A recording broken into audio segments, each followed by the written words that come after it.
Kalau Prabowo tidak menunjukkan netralitas, jiwa negarawan, tampil secara moral yang kuat, mengirim pesan ke publik bahwa dia tidak ikut campur di dalam urusan pilkada ini, maka publik mengatakan Prabowo juga bagian dari kepentingan yang digembala oleh kekuatan dinasti politik. Kemarahan ini bisa berujung pada pertentangan nanti. Bila rakyat makin kuat dan tidak bisa dibendung, Prabowo sendiri mungkin dilantik. Atau bisa juga dimanfaatkan situasi ini oleh Jokowi untuk menggagalkan, mengacaukan situasi proses pelantikan Prabowo Subianto.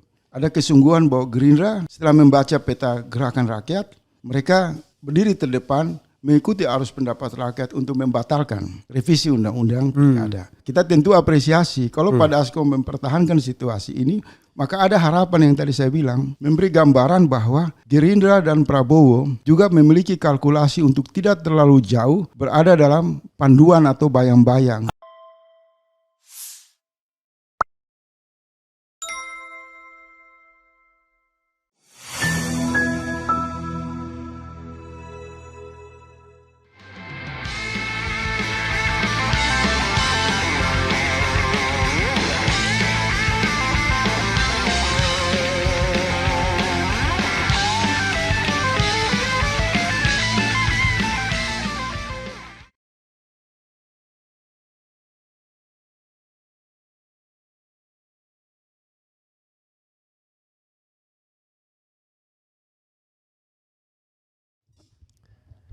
Assalamualaikum warahmatullahi wabarakatuh. Sobat RH sekalian, jumpa lagi kita di channel yang keren ini. Keren cadas. Ya sahabat RH sekalian, saya ada tamu penting dan perlu untuk menjelaskan situasi politik yang ada, yang mutakhir ini, di mana sepertinya revolusi sudah sampai di depan pintu. Sudah di depan pintu, tinggal masuk ya, karena pagar sudah dirobohkan. Faisal Assegaf. Assalamualaikum warahmatullahi wabarakatuh, bro. Waalaikumsalam. Apa kabar Partai Negoro? Baik, sehat. Baik. Ya, sahabat sekalian, saya tertarik mengundang Faisal Assegaf karena ada tulisan dia di Twitter yang viral mengenai Anies sabarlah nak. Kira-kira begitu kurang lebih ya. Coba kita lihat tulisan dia yang di-share ke saya, bicara mengenai soal maju atau tidaknya Anies. Tapi itu mungkin salah satu isu saja yang paling penting sebagai trigger ya. Tetapi apa yang ingin disampaikan Faisal nanti kita akan lihat. Ini judulnya dalam X ya. Sabar Pak Anies, rakyat menyimak intrik dan perilaku politik hipokrit elit partai. Tapi rupanya hari ini ketika dia datang ke sini, dia sudah bawa berita baru bahwa istana sudah pecah kongsi. Ada intrik di dalam istana dan it could be possible Anies bakal maju. Bro Faisal, silakan Anda mempertanggungjawabkan apa yang Anda tulis dan apa yang Anda katakan baru tadi. Silakan. Ya, kita membaca satu realitas yang sangat mendadak muncul di ruang publik. Arus gerakan mahasiswa yang begitu masif dan elemen-elemen rakyat yang berhadapan langsung dengan pertunjukan kesombongan dinasti Jokowi. Dan dalam 3 hari ini dan puncaknya kemarin ya, kita melihat di ruang publik bahkan media-media internasional memberitakan secara menyeluruh di berbagai kanal-kanal media sosial maupun media formalnya. Kemarahan mahasiswa dan rakyat menemukan satu musuh bersama, yaitu dinasti politik Jokowi. Dan hari-hari ini, jam-jam ini, sampai malam ini, semua media sosial mempersoalkan anak, mantu, istri, bahkan kelompok di lingkaran istana. Ini satu puncak kemarahan yang sangat luar biasa, yang harus dilihat secara serius oleh berbagai pihak. Karena kemarahan ini berkaitan dengan perilaku kejahatan dinasti politik yang sudah sangat terus-menerus mempertunjukkan kesombongan, menabrak konstitusi, melecehkan nilai-nilai demokrasi dengan mengumumkan bahwa Jokowi adalah Raja Jawa dan jangan coba-coba melawan Raja Jawa. Dan kemudian rakyat dan mahasiswa menunjukkan kemarahan kepada mereka. Apakah persoalan ini hanya berkaitan dengan keputusan MK saya kira tidak. MK dan perdebatan menyangkut kontroversial revisi undang-undang di DPR itu hanya satu masalah kecil saja. Tapi ini sudah akumulasi dari gelombang protes yang memang tertahan. Rakyat di tengah kemiskinan, di tengah situasi yang prihatin, hari-hari mereka dicabik-cabik oleh pertunjukan kekuasaan dinasti politik Jokowi. Dan sekarang kan kita lihat partai-partai yang mestinya tampil bersuara, mewakili suara rakyat, justru baris berbaris dan seolah-olah dirantai di istana menjadi bagian dari instrumen perbudakan politik demi melayani kepentingan 5 penjahat demokrasi, Jokowi, istrinya, 2 putranya, mantu dan lain-lain. Ini sudah berlangsung bulanan bahkan tahunan. Dari akumulasi ini kemudian juga muncul pemberitaan dan isu-isu yang mulai sensitif bahwa istana mengalami pecah kongsi. Karena publik bertanya setelah mereka mendukung Prabowo Subianto, apakah Prabowo Subianto yang diusung oleh rakyat, didukung oleh rakyat akan berpihak kepada skenario, Bro, didekatkan mulutnya, bro. Skenario kepentingan Jokowi untuk melayani keluarganya, atau Prabowo berdiri bersama rakyat.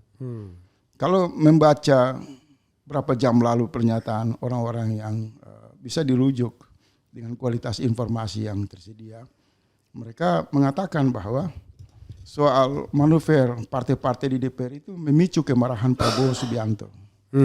Maka publik berkesimpulan ada ketegangan, pecah kongsi, silang pendapat yang kuat di antara kubu Jokowi dan Prabowo. Nah, ini juga terkait dengan proses transisi yang terlalu lama. Dalam proses pergantian presiden, ruang kosong ini berbahaya.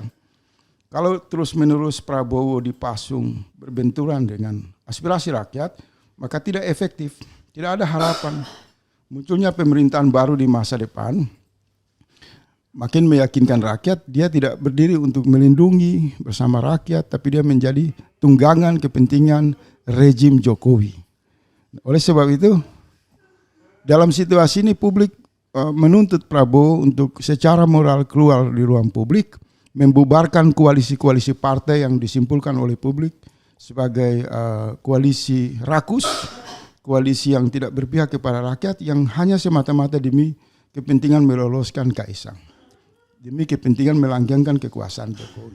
Prabowo harus keluar ke ruang publik, mengatakan secara tegas, saya terpilih sebagai presiden baru, tinggal dilantik, menolak semua manuver partai politik di lingkaran istana untuk mengembala saya demi kepentingan melayani syahwat kekuasaan Jokowi. Kalau itu dilakukan maka nanti bagus bagi Prabowo.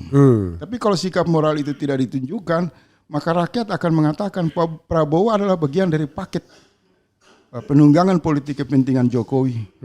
Dan legitimasi Prabowo akan lebih hancur daripada legitimasi Jokowi yang hari-hari ini dicaci, dimaki dengan berbagai kata-kata kasar dari rakyat.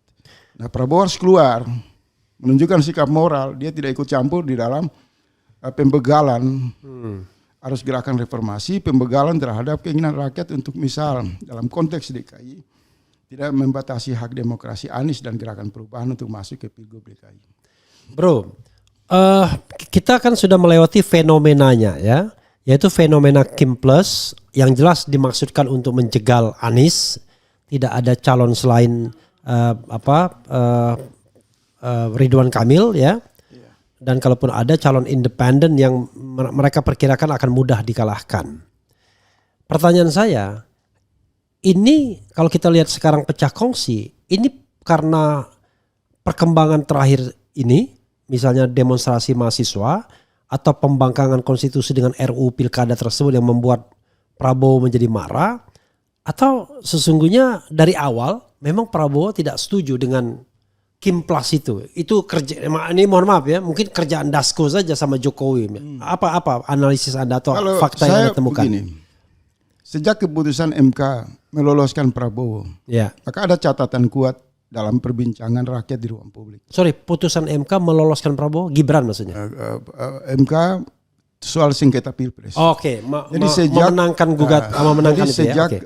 MK meloloskan pencalonan Presiden Prabowo Subianto, maka reaksi publik yang muncul itu mengatakan, lebih khusus pada gerakan perubahan, kami menerima Prabowo terpilih sebagai presiden, tapi catatan yang paling tidak bisa dihapus adalah mereka menolak Gibran. Oke. Dan itu terjadi perdebatan yang terus menerus. Mereka berharap Prabowo dilantik sementara Gibran ditolak. Nah, tetapi dalam perjalanan kemudian muncul lagi semangat Jokowi untuk bukan hanya Gibran, memaksakan seluruh partai politik dan instrumen kekuasaan untuk meloloskan Kaisang. Nah, ini makin luka di hati rakyat. Gibran saja masalah, apalagi Kaisang. Ya.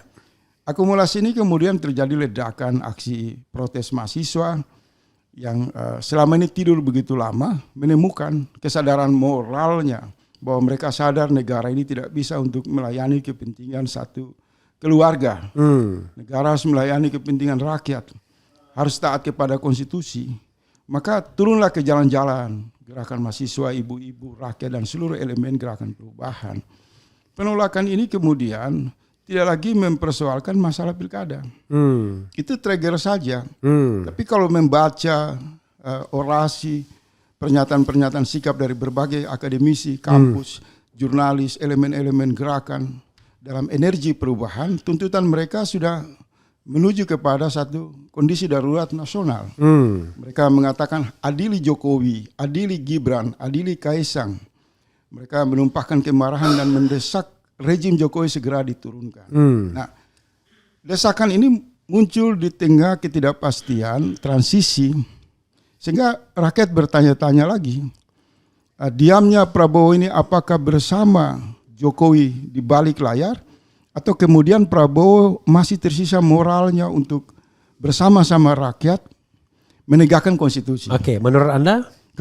Kalau kita membaca manuver-manuver dari elit-elit partai, ada gambaran yang bias di sana. Ada kesan bahwa sebenarnya secara pribadi maupun Gerindra secara mayoritas, Partai Gerindra secara mayoritas tidak setuju terlalu jauh Prabowo dan Gerindra diseret untuk mengintervensi kebijakan-kebijakan yang menghambat, membegal, mencegal aspirasi publik. Dan dalam konteks DKI, seolah-olah Gerindra maupun partai-partai lain itu dipasung oleh Jokowi untuk menunjukkan dendam politik yang tidak berkesudahan kepada Anies Baswedan dan kelompok arus gerakan perubahan.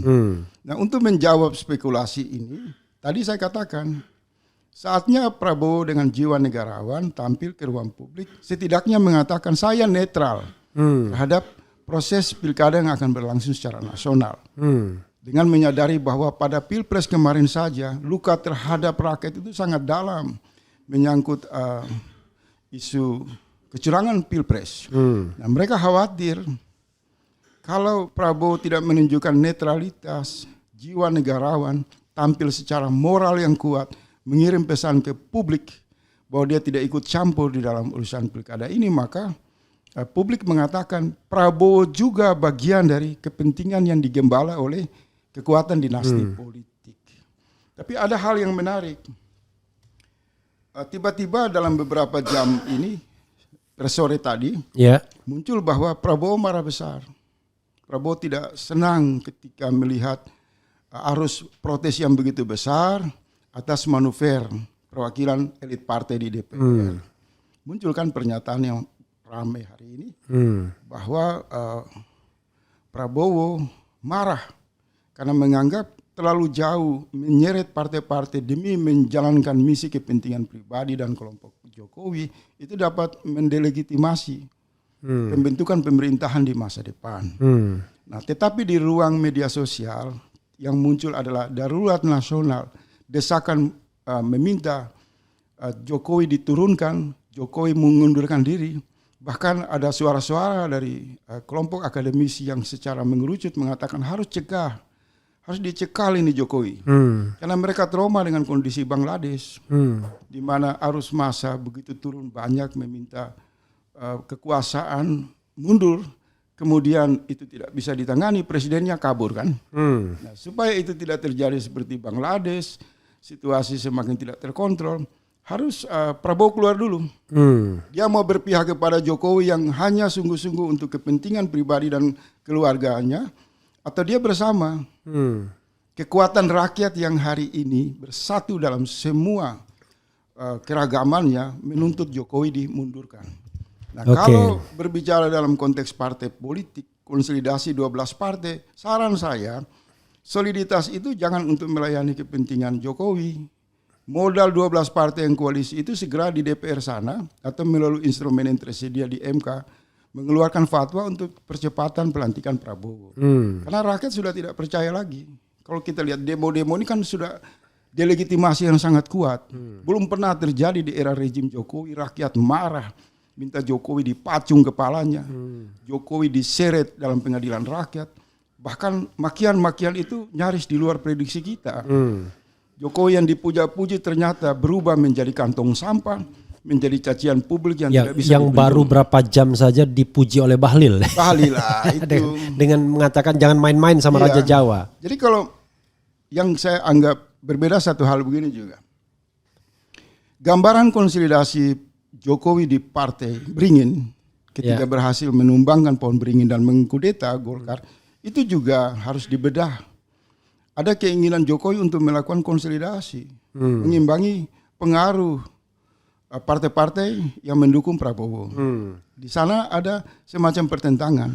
Jangan-jangan kalau ini dibiarkan terus-menerus maka Jokowi akan menggunakan paket koalisi partai-partai dengan dalih Kim Plus itu bukan untuk tujuan pilkada semata, tapi juga ingin melakukan konsolidasi parlemen untuk mengimbangi kekuasaan Prabowo. Karena suara-suara itu semakin kuat di hati rakyat bahwa Prabowo silakan dilantik tapi Gibran jangan. Nah, per hari ini ketika gagalnya menyelundupkan Kaisang, kebencian kepada Gibran, kepada Jokowi itu juga semakin kuat. Bisa-bisa nanti di ujung kekuasaan Jokowi ini berimbas kemarahan rakyat, Prabowo dilantik secara sendiri, Gibran tidak.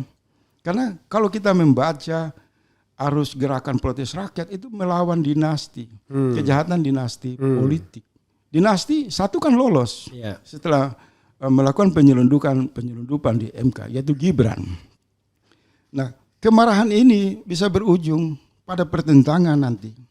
Bila rakyat makin kuat dan tidak bisa dibendung, Prabowo sendiri mungkin dilantik. Atau bisa juga dimanfaatkan situasi ini oleh Jokowi untuk menggagalkan, mengacaukan situasi proses pelantikan Prabowo Subianto. Dengan mengeluarkan dekret keadaan darurat. Bisa, dan menyerahkan kepada militer, seperti apa yang terjadi di Bangladesh. Jadi situasi ini mesti dibaca oleh elit bangsa. Mereka harus berhati-hati dengan situasi yang sangat semakin genting, darurat, di mana ketidakpastian dalam bernegara semakin mencemaskan. Bro, ini kan pelantikan tinggal 2 bulan lagi, ya, 2 bulan kurang bahkan. Apakah penting gitu untuk mendesak Jokowi mundur? Atau bukan jangan apakah penting, sepenting apakah untuk mendesak Jokowi mundur sebagai presiden dan kemudian tentu kalau ketatanegaraannya, kalau kita bicara yang normal ya, tentu nanti akan digantikan oleh Ma'ruf Amin sampai habis jabatannya, ya cuma 2 bulan saja magang begitu. Itu bisa, pilihan-pilihan itu. Ya, atau kondisi tata negara darurat di mana gelombang itu sudah mengatasi hukum tata negara biasa. Anda membacanya kemana? Kalau begini, kalau bercermin terhadap situasi 98, pemilu itu kan pada 97, waktunya pendek. Soeharto dengan powerful saja itu bisa digulingkan. Nah, ada satu fenomena situasi di mana transisi pergantian presiden atau pelantikan presiden ini waktunya sangat panjang.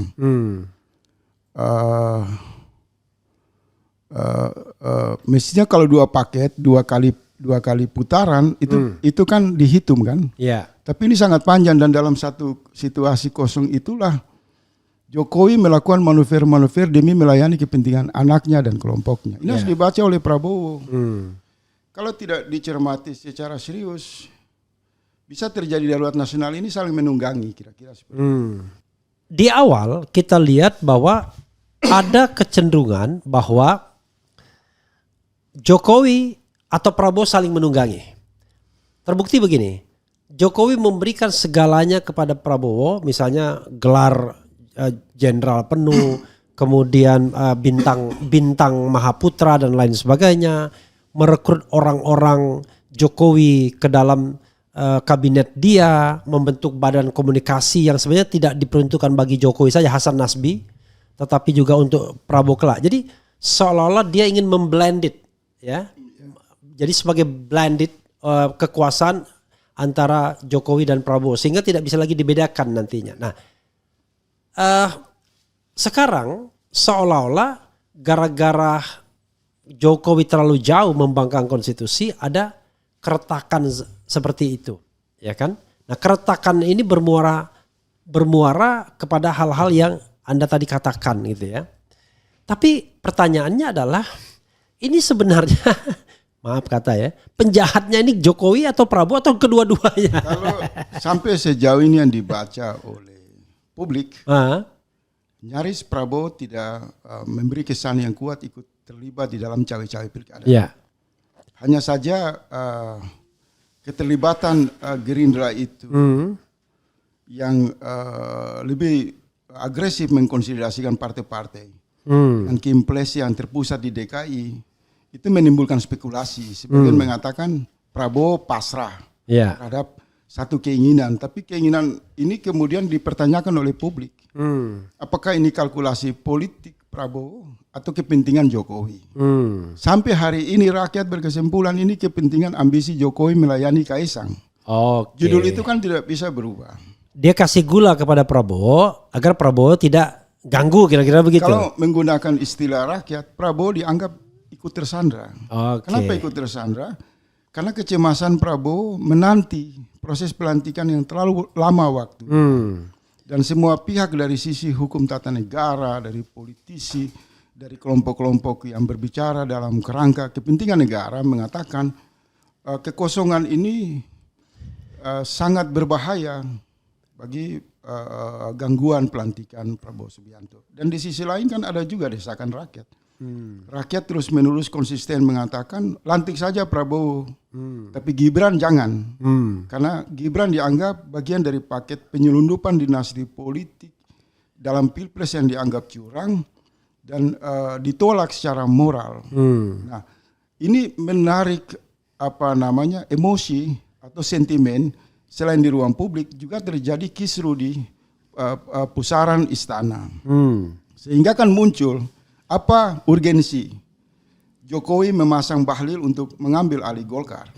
Tentu itu bisa dijawab oleh publik dengan kecerdasan mahasiswa dan rakyat agar Jokowi memastikan Gibran tetap dilantik dan saat dia menjadi wakil presiden kelak tidak dievaluasi melalui instrumen penegakan hukum maupun instrumen politik di DPR. Jadi di sini kan kita lihat ambisi Jokowi itu tidak sekedar cawe-cawe di pilkada, tapi momen pilkada dijadikan oleh Jokowi untuk menghimpun seluruh aliansi partai politik untuk memastikan penguatan, satu menjaga dirinya turun dari kekuasaan tidak dikejar-kejar rakyat untuk dimintai diadili, kedua untuk memproteksi positioning Gibran sebagai wakil presiden. Bro. Saya mau menyebut satu nama ya, karena ini kan analisis ya, kajian. Dasko ya, Mr. D. Tiba-tiba sosok ini begitu kuatnya dalam masa peralihan ini. Saya akan mengatakan masa peralihan. Sebenarnya ini orang bekerja untuk siapa? Tapi latar belakangnya begini sederhananya. Terakhir saja, dia yang mengundang rapat badan legislasi. Datanglah perwakilan Jokowi, Menteri Dalam Negeri. Tapi dia pula yang mengumumkan pembatalan.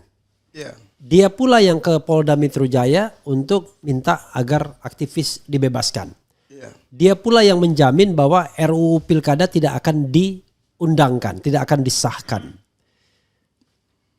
Anda membacanya seperti apa ini? Sebenarnya kan kita tahu bahwa formalnya Dasko adalah wakil ketua DPR dari Gerindra dan ketua harian. Wajar Prabowo butuh ketua harian karena dia soal fisik dan lain sebagainya, apalagi sudah dilantik sebagai presiden. Tetapi terkesan bahwa kok Dasko lebih banyak bekerja untuk kepentingan Jokowi, atau jangan-jangan secara silent dia bekerja untuk kepentingan Prabowo juga, tapi Prabowo tidak menunjukkan bahwa di depan publik saya perintahkan Dasko. Silakan Anda mengeksplorasi soal Dasko ini. Soal peran Dasko ini kan saya mungkin dengan apa adanya harus mengatakan ke ruang publik. Saya pertama kali menyeret nama Dasko dalam komposisi aliansi atau koalisi partai politik di Pilkada DKI. Itu sorotan saya. Kenapa Dasko? Bukan aspek pribadi Dasko. Iya. Saya sendiri belum pernah kenal. Tetapi Dasko dalam pengertian kewenangan yang diberikan kepada Prabowo dalam posisinya sebagai ketua harian Gerindra. Ini kita nggak punya hard feeling, personal feeling ya. Kita bicara tentang hal-hal yang kita amati.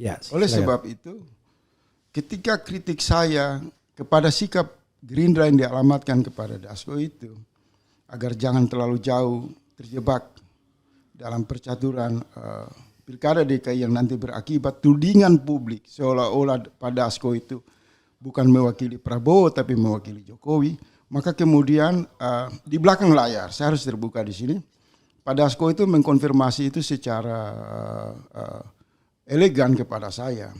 Dia bersumpah bahwa tidak ada kepentingan pribadinya, tidak ada keinginan Gerindra untuk menjegal Pak Anies. Sorry, itu setelah Anda di iNews ya? Iya. Jadi kan Anda kan sampai sempat mau diusir tuh di iNews sama Aiman. Gara-gara menyebut nama Pak Dasko. Ya, menyebut nama Dasko. Lalu kapan secara pribadi Dasko mengkonfirmasi Anda? Sekitar 2 hari kemudian. 2 hari kemudian, oke, silakan. Dasko melalui jaringan telepon, WA, memberi penegasan. Langsung dia? Langsung. Oke, silakan. Mengatakan konfirmasi, klarifikasi bahwa analisa itu terlalu dianggap menyimpang jauh. Kemudian beliau mengatakan bahwa Gerindra tidak ada kepentingan, apalagi pribadinya, untuk menjegal Pak Anies. Oke. Kemudian beliau mengatakan ini dinamika yang biasa saja. Oke. Karena memang semua partai berusaha untuk menggalang koalisi untuk tujuan memenangkan pasangannya. Oke.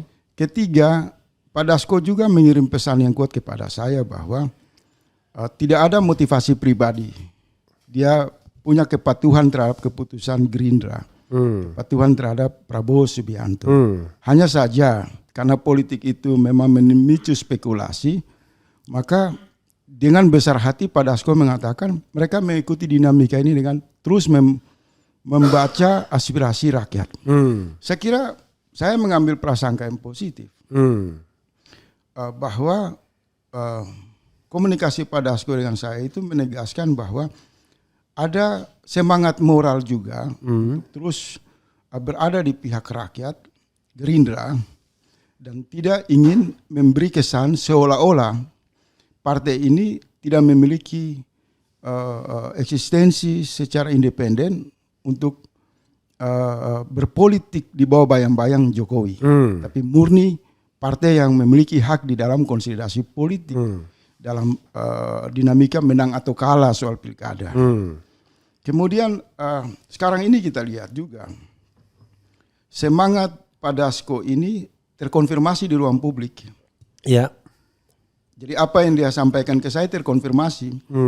Ada kesungguhan bahwa Gerindra setelah membaca peta gerakan rakyat, mereka berdiri terdepan mengikuti arus pendapat rakyat untuk membatalkan revisi undang-undang pilkada. Nah, kita tentu apresiasi kalau Pak Dasko mempertahankan situasi ini, maka ada harapan yang tadi saya bilang, memberi gambaran bahwa Gerindra dan Prabowo juga memiliki kalkulasi untuk tidak terlalu jauh berada dalam panduan atau bayang-bayang manuver Jokowi. Bisa disimpulkan, awalnya mereka seiring sejalan, tetapi pada titik tertentu RUU Pilkada ini yang mau membangkang putusan MK, mulai kemudian tiba-tiba mereka berbeda jalan. Itu hal yang paling krusial karena posisi Gerindra yang diwakilkan oleh Pak Dasko itu sebagai tim sinkronisasi pemerintahan Jokowi ke Prabowo. Ya. Tim transisi. Sehingga persenyawaan dalam tujuan baik, sehingga proses pembentukan kabinet yang diikuti oleh reshuffle dan jelang pelantikan Prabowo, suka tidak suka kan pasti menimbulkan pro kontra. Kalau terlalu jauh Gerindra terlihat dalam bayang-bayang kepentingan Jokowi, maka orang menuduh Prabowo dan Gerindra tidak punya sikap. Dan yang mendapatkan kecaman adalah Pak Dasko. Oke. Gitu kan? Yeah. Jadi memang dilema. Faktor sinkronisasi dalam proses pelantikan Prabowo dan pembentukan kabinet akan terus menyeret siapa yang berdiri mewakili Gerindra di ruang publik. Kalau yang berdiri Habibur Rahman pasti disorot juga, yang berdiri Fadlizon pasti disorot. Nah ini bukan dalam konteks personal, berkaitan dengan kohesi dari pendekatan partai politik dan transisi pemerintahan. Jadi kita harus mengirim pesan yang kuat, karena bagaimanapun Prabowo, Pak Dasko dan gerakan dan Gerindra 2 kali pernah dizalimi oleh Jokowi lewat Pilpres 2014 dan 2019. Pada 2024 kan mereka terjebak pada satu situasi yang dilematis. Apakah pengabdian mengantarkan Prabowo sungguh-sungguh untuk dilantik sebagai presiden mewakili aspirasi rakyat, atau terjebak dalam beban kepentingan membela Gibran yang hari-hari ini sangat mencemaskan Jokowi. Karena suara di ruang publik mengatakan bukan hanya Jokowi dituntut diadili, tapi Gibran juga ikut terseret dalam masalah kejahatan dinasti politik. Begitu juga Kaesang, begitu juga Bobi dan lain-lain. Nah, karena musuh bersama itu adalah dinasti politik Jokowi, ini bola panas bagi siapapun elit Gerindra, bagi siapapun yang ada dalam percaturan pergantian transisi ini. Kalau Fadlizon yang berdiri pasti juga akan mendapat sorotan kritis dan harus ada satu sikap sehingga tuduhan-tuduhan rakyat yang sensitif dialamatkan kepada Gerindra, Prabowo dan Dasko itu hanya bisa diselesaikan di mana Prabowo harus keluar. Jangan diam aja. Jangan diam, dia keluar. Harus tahu jelas sikapnya apa. Saya sudah menerima amanat rakyat di mana memilih saya sebagai presiden terpilih. Saya bersumpah atas nama kesetiaan kepada negara, saya tidak ikut-ikutan untuk menabrak konstitusi, untuk membangkang terhadap konstitusi. Saya setia kepada NKRI dengan terus mempertimbangkan, mengutamakan aspirasi rakyat. Bro, ada kalau itu dilakukan oleh Prabowo, maka Gerindra bisa selamat dalam sorotan publik. Tapi kalau tidak dilakukan, maka semua manuver Prabowo, Jokowi itu akan berganti. Kantong sampahnya adalah Gerindra dan elit-elitnya. Ini sama dengan posisi Jokowi ketika masih setia PDIP pada Jokowi. Semua tindakan kebusukan Jokowi, alat penampung kejahatan, kebusukan itu adalah PDIP. Bro, ini ada spekulasi ya yang mengatakan kenapa Prabowo diam saja? Karena Prabowo khawatir kalau kemudian terjadi apa-apa, Jokowi bisa nekat mengeluarkan dekret ya, darurat. Entah darurat sipil, darurat militer atau apapun, kemudian pelantikan tidak jadi, Jokowi terus berkuasa dengan hukum daruratnya tersebut, entah jalannya kembali pada Undang-Undang Dasar 45, dia bentuk MPR boneka, dia terpilih kembali atau whatever. Itu spekulasi yang muncul. Tapi apakah sekuat itu Jokowi dan sepenakut itu Prabowo? Sehingga dia tidak mau keluar gitu, menunggu saja. Jadi seperti cuma presiden elect in waiting gitu. Silakan. Ya, jadi gini, ibarat cahaya, Jokowi itu semakin redup. Ya. Dan hari per hari ini bukan lagi redup, gelap. Secara psikologi, secara martabat, secara legitimasi, demo-demo mahasiswa itu mengantarkan Jokowi kembali ke gorong-gorong karena kehilangan legitimasi. Tidak dianggap lagi presiden, dihujat, dicaci maki dengan kebencian yang sangat luar biasa oleh rakyat. Karena perilaku dia yang terlalu mengutamakan syahwat dinasti politik. Redup ini Jokowi. Tetapi yang menjadi pembahasan kita di awal tadi, sikap Prabowo ini antara akan hanyut di dalam redupnya kekuasaan Jokowi atau segera keluar. Dengan legitimasi yang kuat, publik masih berharap Prabowo harus menyampaikan sikap moral. Pertama, tidak ikut-ikutan cawe-cawe di pilkada. Tidak ada semangat menggalang seluruh partai politik demi melayani kepentingan politik Jokowi. Karena sampai hari ini kan koalisi ini untuk apa? 12 partai ini yang menonjolkan demi mencari jalan untuk meloloskan Kaesang. Nah ini Prabowo harus klarifikasi. Saya tidak ikut campur di sini. Saya mendapat mandat dari rakyat karena janji saya lewat Pilpres saya akan berlaku adil, saya akan netral. Itu diwujudkan dulu. Kalau tidak diwujudkan maka paket Jokowi dan Prabowo itu sulit dipisahkan. Oke. Tidak itu aja bro. Yang saya dengar misalnya bahwa Jokowi misalnya menekan Erlangga, itu yang saya dengar dari orang dekatnya. Kita bahas khusus itu. Oh, enggak, maksud saya gini. Bukan menekan Erlangga untuk mencalonkan cagup-cagup pilihan dia. Maksud saya adalah inline dengan tadi koalisi 12 partai untuk melayani kepentingan Jokowi, yaitu dia membangun fondasi, yaitu cagup-cagup atau gubernur, kepala daerah atau bupati wali kota nanti.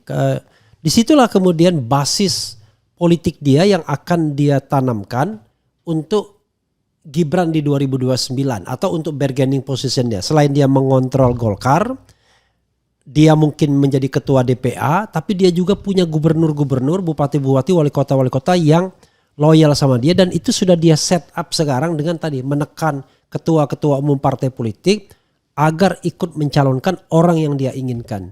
Gimana Anda melihatnya? Iya, kalau kalimat tegasnya banyak di media sosial mereka mengatakan sekarang peran Jokowi bukan sebagai presiden saja, tapi menjadi makelar pilkada. Iya. Kalau sudah bertindak sebagai makelar pilkada, maka dia punya kalkulasi untuk rugi demi siapa? Pasti demi untuk melanggengkan kepentingan Gibran. Ya. Yang oleh buzzer-buzzernya mengatakan bahwa Gibran disiapkan untuk 2029 sebagai calon presiden. Tetapi kembali lagi, per hari ini akumulasi demo-demo mahasiswa, kemarahan rakyat, ini sudah sampai pada pembahasan yang agak serius karena mengusung tema darurat nasional. Ya. Dan dinamika di internal istana itu mau ditutupi seperti apa, gambaran yang terlihat di ruang publik ada pecah kongsi di sana kan. Karena Prabowo pasti berpendapat sama dengan rakyat, tidak mau digembala oleh kepentingan politik sahwat dinasti Jokowi. Pasti itu. Oke. Siapapun dia tidak mau. Ngapain gue dibenturkan dengan rakyat? Pasti pikiran Prabowo seperti itu. Tapi Prabowo tidak keluar. Sehingga kita masih nunggu. Nah, pada fase lain gerak konsolidasi politik Jokowi itu semakin tidak bisa dibendung. Misal rubuhnya pohon beringin Golkar itu jangan dilihat hanya untuk mengantarkan Bahlil sebagai ketua umum partai, tapi tujuannya harus dikonfirmasi. Untuk apa? Bahlil itu siapa gitu ya? Nah, artinya paket 12 partai dengan tumbangnya Erlangga di Golkar itu memberi isyarat yang kuat. Jokowi ingin melakukan konsolidasi di parlemen lewat keterwakilan partai-partai. Untuk apa? Untuk menyelamatkan dirinya sekaligus mengamankan Gibran 2029.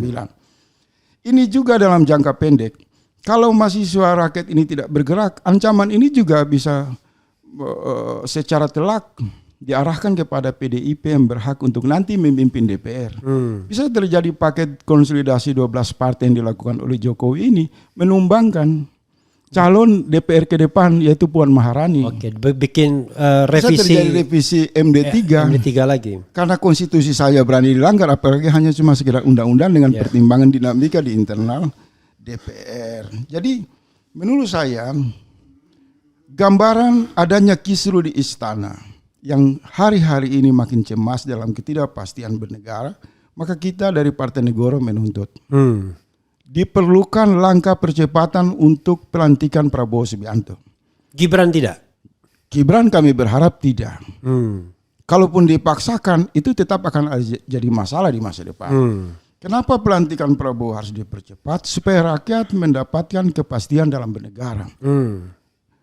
Walaupun tersisa 2 bulan lebih, tetapi 2 bulan kurang. 2 bulan kurang. Tetapi yang namanya kekuasaan presiden bertindak semena-mena, walaupun waktunya hanya 1 jam, itu sangat melukai jutaan rakyat. Itu sangat berbahaya.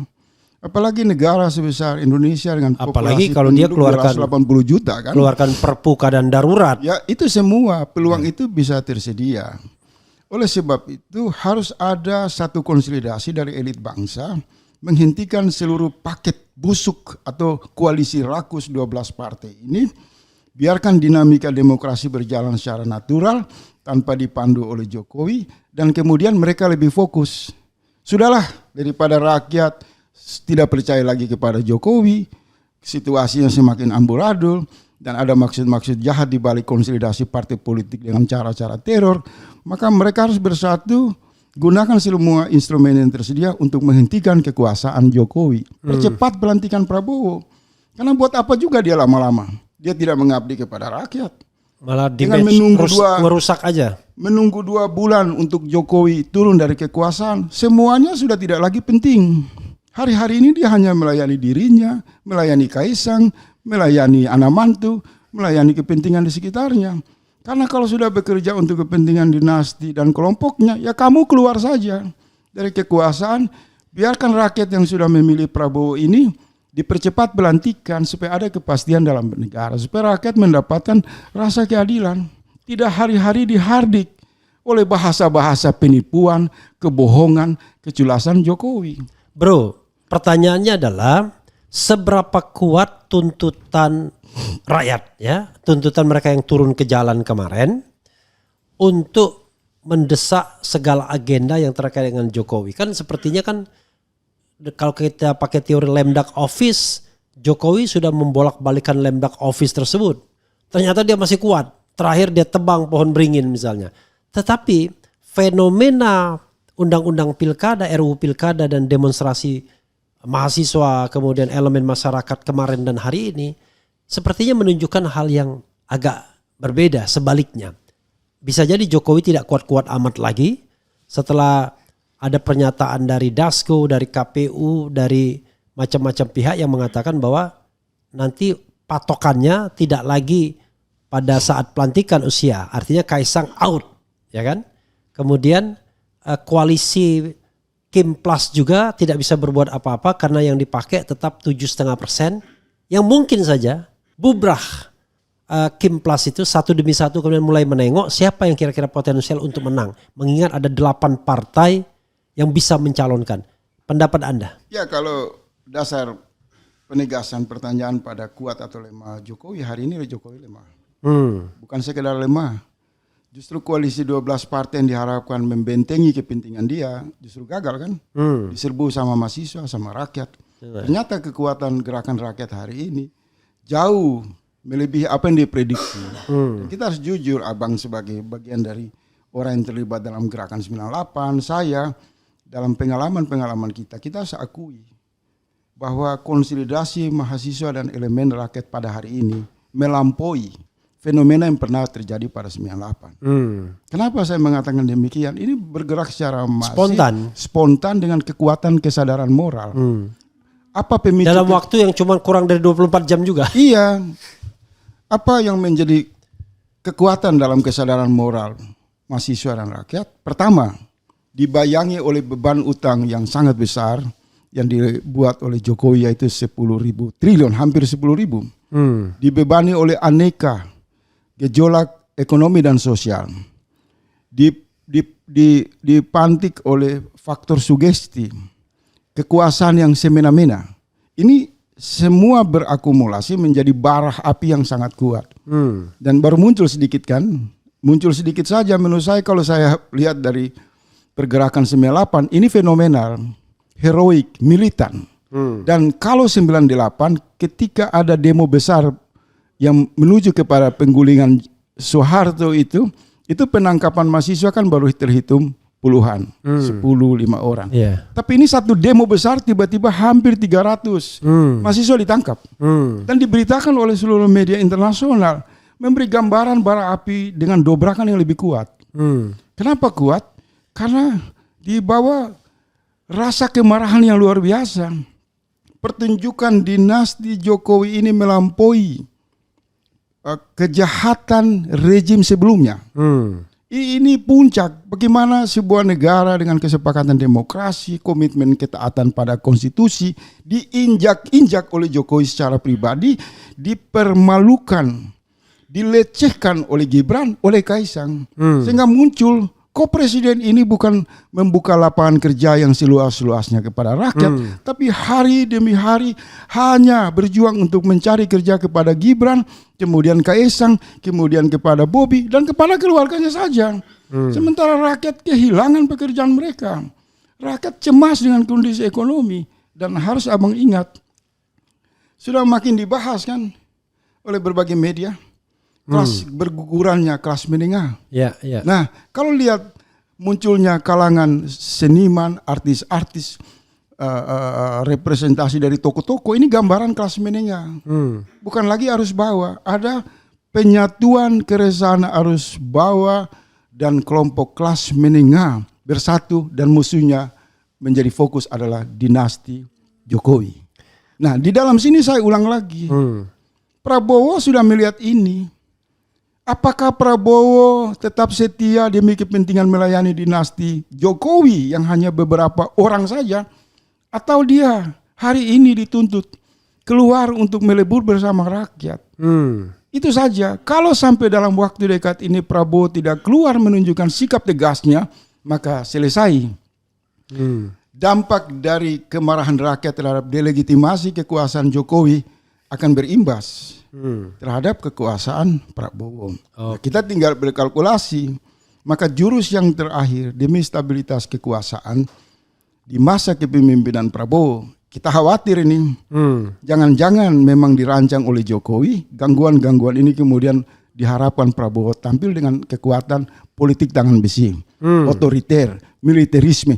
Kalau itu terjadi, ini sangat membahayakan kepentingan nasional kita. Dan sempat kita bahas di sini kan, semua skenario gaya konsolidasi Jokowi itu dapat memposisikan Prabowo akan keluar dengan watak militerismenya. Untuk apa? Untuk melindungi Jokowi dan anak-anaknya. Untuk apa? Demi kepentingan melanggengkan syahwat oligarki. Dan arahnya udah mulai kelihatan. Jadi jangan lupa utang Prabowo kepada rakyat Indonesia bukan kepada Jokowi. Bro, tapi sebelumnya silakan Anda closing statement menyampaikan hal-hal yang mungkin belum Bro sampaikan. Silakan. Saya mau menegaskan begini saja. Kepada rekan-rekan kita di Partai Gerindra yang selama 2 kali dizalimi oleh Jokowi pada Pilpres 2014 dan 2019. Sudah saatnya segera melakukan konsolidasi bersama Prabowo untuk mengambil sikap bersama rakyat. Sekali lagi sudah segera keluar menyampaikan sikap bersama arus aspirasi rakyat dan mahasiswa. Kalau ini tidak segera dilakukan, kami khawatir. Pelantikan Prabowo itu hanya untuk kepentingan melayani Jokowi. Kekuasaan Prabowo itu hanya akan menjadi ruang yang sangat krusial dengan aneka beban yang dimiliki, maka Prabowo kelak diprediksi tidak lagi bekerja kepada rakyat, tapi bekerja demi melayani dinasti politik Jokowi. Jadi untuk menghilangkan dilema yang dihadapi oleh rakyat yang masih berharap Prabowo berada pada posisi netral, negarawan dan berpihak kepada aspirasi rakyat, maka Prabowo segera keluar. Bubarkan itu Kim, 12 partai, buang di selokan dan biarkan partai-partai ini bebas untuk masuk ke gelanggang pilkada tanpa dipandu untuk satu tujuan demi melayani putra Presiden Jokowi. Termasuk menjegal Anies Baswedan. Kemudian kita juga harus mengatakan apa adanya ruang publik. Ketegangan bukan hanya di gedung DPR, tapi ketegangan hari ini sudah masuk ke dalam pusat kekuasaan. Mau ditutupi seperti apa, rakyat melihat dengan sangat jelas ada keretakan, ada konflik, ada perbedaan yang serius di antara kubu Prabowo dan kubu Jokowi. Percaturan di atas meja politik nasional, langkah-langkah Prabowo, saran saya, karena masih ada harapan rakyat, jangan pernah mau masuk menjadi seperti Bahlil yang dipandu oleh Jokowi. Prabowo adalah seorang jenderal yang juga punya kredibilitas, harus menjauh dan lebih jauh dari watak politik kebohongan, kemunafikan, keserakahan dan kerakusan kekuasaan Jokowi. Itu saja. Oke, luar biasa ya saudara sekalian. Makasih Bro Faisal Assegaf ya. Wassalamualaikum warahmatullahi wabarakatuh. Keren. Jagas.